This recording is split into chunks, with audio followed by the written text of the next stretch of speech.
माता पार्वती की आंखें फटी की फटी रह गईं जब महादेव ने अपने ही भक्त के हाथों में उसके बेटे का खून देखा। अपना सिंहासन छोड़ दिया और क्रोध से चिल्लाकर कहा, गौरी, इसे कातिल मत समझो। ये वो माँ है जिसने आज मौत को भी हरा दिया। क्या कोई माँ अपने इकलौते बेटे की लाश सामने देखकर भी भगवान शिव की भक्ति में अडिग रह सकती है क्या? कोई माँ अपने दिल को पत्थर बनाकर भी भगवान पर इतना विश्वास रख सकती है कि उसे अपने बच्चे की मौत भी डिगा ना सके? ये कहानी है ऐसी ही एक स्त्री की, जिसकी भक्ति ने स्वयं मृत्यु को भी झुका दिया और जिसकी श्रद्धा ने एक ऐसा चमत्कार जन्म दिया जिसे आज दुनिया सोमनाथेश्वर ज्योतिर्लिंग के नाम से जानती है। बहुत समय पहले दक्षिण की पवित्र भूमि पर पर्वतों और घने जंगलों के बीच एक छोटा सा गांव बसा हुआ था। उस गांव में एक विद्वान ब्राह्मण रहता था। उसका नाम था धरणीधर। वो बहुत धर्मपरायण और शांत स्वभाव का व्यक्ति था। वो रोज सुबह उठकर स्नान करता, फिर भगवान शिव के मंदिर में जाकर घंटों पूजा करता और वेदों का पाठ करता। गांव के लोग उसका बहुत सम्मान करते थे क्योंकि वो हमेशा दूसरों की मदद करता था। धरणीधर की पत्नी का नाम था किरणमाला। वो भी बहुत धार्मिक स्त्री थी, लेकिन उसके जीवन में एक ऐसा दुख था जो धीरे धीरे उसके मन को भीतर से तोड़ रहा था। उसके कोई संतान नहीं थी। समय बीतता गया, साल गुजरते गए, लेकिन उसकी गोद सूनी ही रही। हर दिन वो भगवान शिव से प्रार्थना करती और कहती, भोलेनाथ, मुझे भी माँ बनने का सुख दे दीजिए। लेकिन उसकी प्रार्थना पूरी नहीं हुई। धीरे धीरे गांव की औरतें उसे ताने देने लगी। कोई कहता, बांझ औरत घर की खुशियां खा जाती है, तो कोई कहता, भगवान ने इसे माँ बनने के योग्य ही नहीं समझा। इन शब्दों ने किरणमाला के दिल को भीतर तक घायल कर दिया। वो कई रातें रोते हुए गुजारती और फिर सुबह उठकर भगवान शिव के सामने दीपक जलाकर प्रार्थना करती। लेकिन एक दिन उसने एक ऐसा निर्णय लिया जिसने सबको चौंका दिया। उसने अपने पति से कहा, स्वामी, मेरी एक छोटी बहन है दीपशिखा। वो बहुत सरल और पवित्र हृदय की है। अगर आप उससे विवाह कर लें तो शायद आपके वंश को आगे बढ़ाने वाला कोई जन्म ले सके। धरणीधर ये सुनकर स्तब्ध रह गया। उसने कहा, देवी, मैं ऐसा कैसे कर सकता हूँ? लेकिन किरणमाला अपने निर्णय पर अडिग रही। उसने कहा, मैं नहीं चाहती कि आपके वंश का अंत हो जाए। आखिरकार उसके आग्रह के आगे धरणीधर को झुकना पड़ा और कुछ समय बाद उसका विवाह दीपशिखा से हो गया। दीपशिखा बहुत ही पवित्र और भोली स्त्री थी। उसके मन में केवल भगवान शिव की भक्ति बसती थी। उसने विवाह के बाद अपने जीवन का एक नियम बना लिया। वो रोज सुबह मिट्टी से 101 छोटे छोटे शिवलिंग बनाती, उन्हें जल और फूल चढ़ाकर पूजा करती और फिर उन सभी शिवलिंगों को पास के तालाब में विसर्जित कर देती। ये उसका रोज का नियम बन गया। चाहे बारिश हो, चाहे आंधी आए, चाहे वो बीमार हो जाए, लेकिन उसने कभी ये नियम नहीं छोड़ा। धीरे धीरे उसकी भक्ति की चर्चा पूरे गांव में फैल गई। लोग कहते, ये स्त्री सच्ची शिव भक्त है। और फिर एक दिन वो चमत्कार हुआ जिसका सबको इंतजार था। भगवान शिव की कृपा से दीपशिखा के घर एक पुत्र का जन्म हुआ। पूरे घर में खुशियां छा गई। धरणीधर की आंखों में खुशी के आंसू आ गए। उसने कहा, महादेव ने हमारी प्रार्थना सुन ली। लेकिन जहां खुशी होती है वहां कभी कभी ईर्ष्या भी जन्म लेती है। किरणमाला, जो पहले अपनी बहन से बहुत प्रेम करती थी, अब धीरे धीरे बदलने लगी। उसे लगने लगा कि अब इस घर में उसकी कोई जगह नहीं रही। सब लोग अब दीपशिखा और उसके बेटे को ही महत्व देंगे। यही सोच धीरे धीरे उसके दिल में जहर बनकर फैलने लगी। और एक दिन वही ईर्ष्या एक ऐसी घटना में बदल गई जिसने इस कहानी को इतिहास की सबसे दर्दनाक कथा बना दिया। समय बीतता गया और छोटा सा बच्चा धीरे धीरे बड़ा होने लगा। उसका नाम रखा गया आर्यन। आर्यन बहुत ही मासूम और सुंदर बालक था। उसकी हंसी पूरे घर को रोशन कर देती थी। जब भी वह आंगन में खेलता, पूरा घर खुशियों से भर जाता था। दीपशिखा अपने बेटे को गोद में लेकर भगवान शिव को धन्यवाद देती और कहती, भोलेनाथ, ये सब आपकी कृपा है। उधर धरणीधर भी अपने बेटे को देखकर गर्व महसूस करता। लेकिन उसी घर में एक दिल ऐसा भी था जिसमें धीरे धीरे अंधेरा भरता जा रहा था। वह दिल था किरणमाला का। पहले तो उसने अपनी बहन के बेटे को प्यार करने की कोशिश की, लेकिन जैसे जैसे समय बीतता गया, उसका मन और भी कड़वा होता गया। उसे लगने लगा कि अब इस घर में उसका कोई महत्व नहीं रहा। लोग अब दीपशिखा को ही सम्मान देते हैं और उसका बेटा ही इस घर का भविष्य है। यही सोच उसके मन में जलन की आग बन गई। कई बार उसने अपने मन को समझाया, लेकिन ईर्ष्या का जहर उसके भीतर फैल चुका था। एक दिन रात को जब पूरा गांव गहरी नींद में सो रहा था, तब आकाश में बादल छाए हुए थे। हवा भी अजीब तरह से चल रही थी। उस रात किरणमाला के मन में एक भयानक विचार आया। वह धीरे धीरे अपने बिस्तर से उठी और चुपचाप उस कमरे की ओर बढ़ी जहां छोटा आर्यन सो रहा था। कमरे में हल्की सी दीपक की रोशनी जल रही थी। मासूम आर्यन गहरी नींद में था।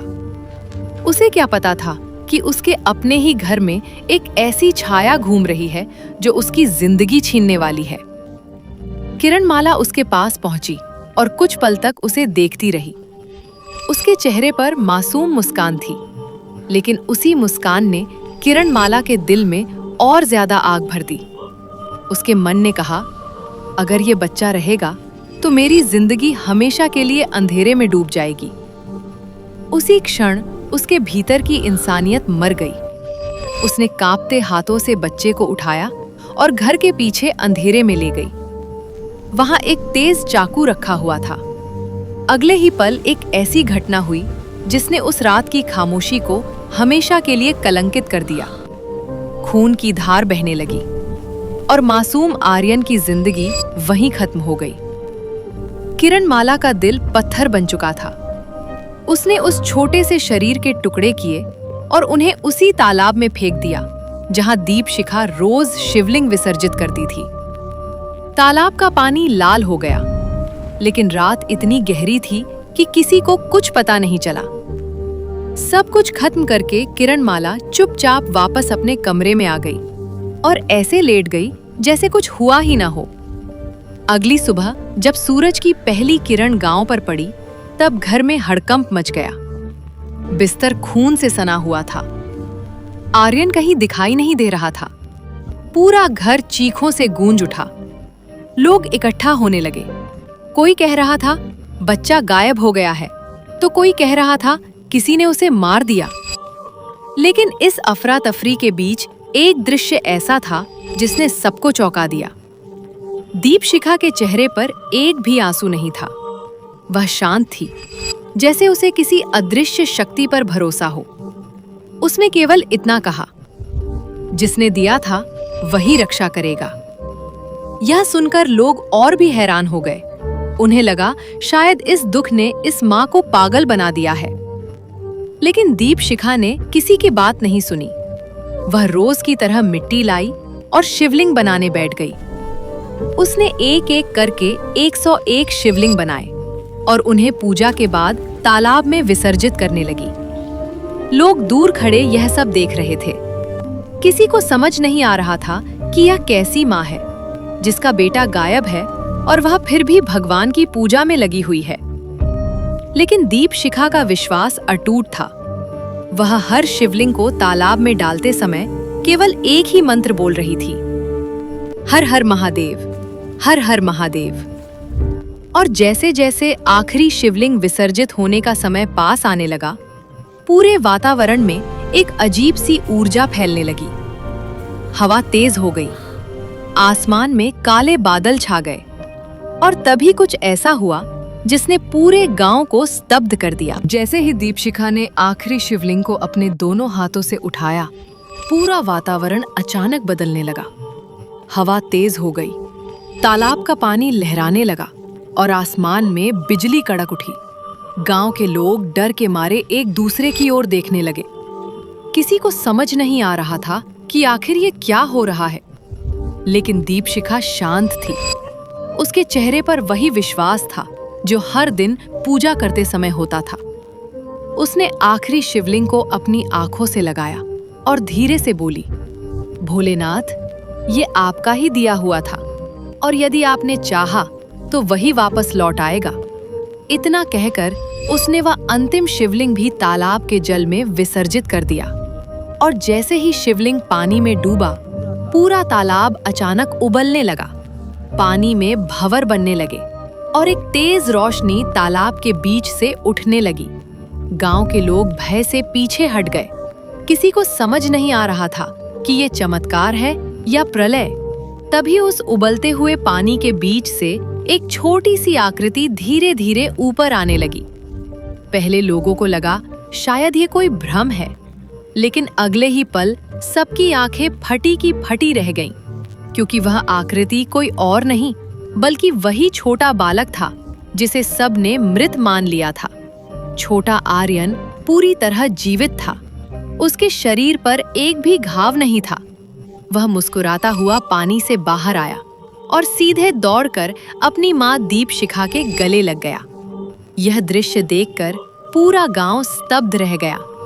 किसी को विश्वास ही नहीं हो रहा था कि अभी कुछ समय पहले जिस बच्चे को मृत मान लिया गया था, वह अब अपनी माँ की गोद में जीवित खड़ा है।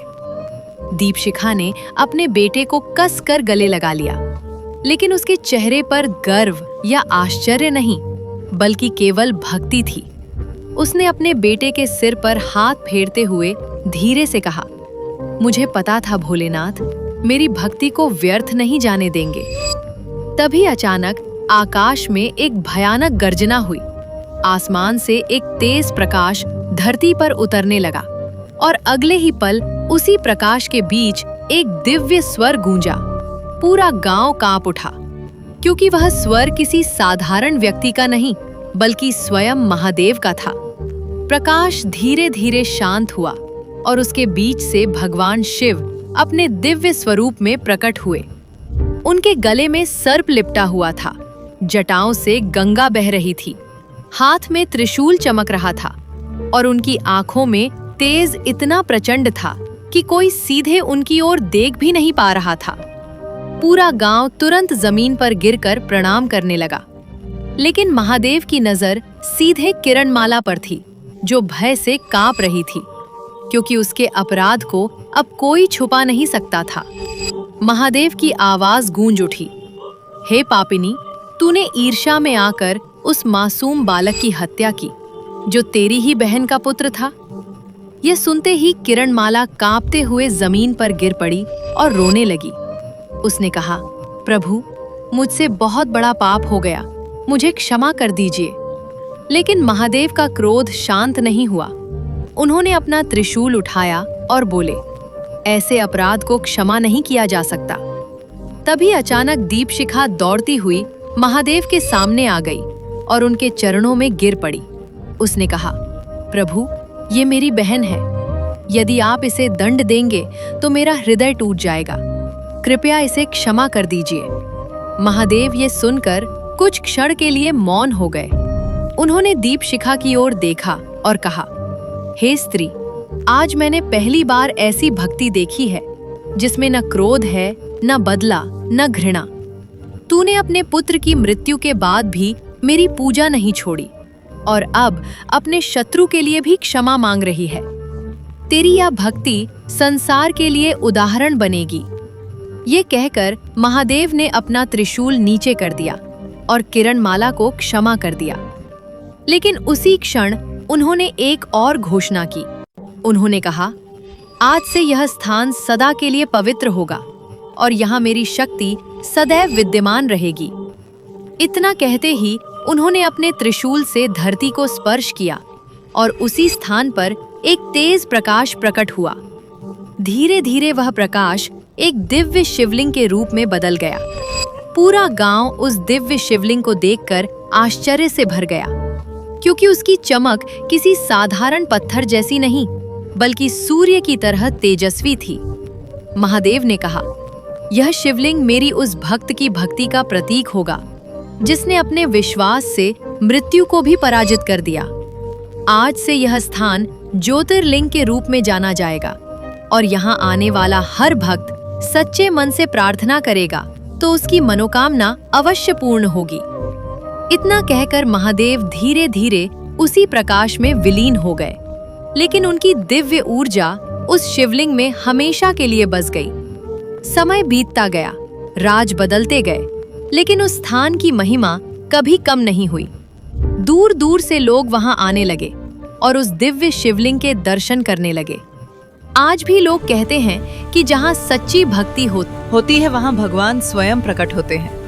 और यही कारण है कि उस स्थान को आज दुनिया घुश्मेश्वर ज्योतिर्लिंग के नाम से जानती है, जहां एक मां की अटूट भक्ति ने मृत्यु को भी झुका दिया और जहां आज भी हर दिन हजारों लोग एक ही मंत्र बोलते हैं, हर हर महादेव। कमेंट में अपना सुझाव जरूर दीजिए कि आप अगला वीडियो किस टॉपिक पर देखना चाहते हैं।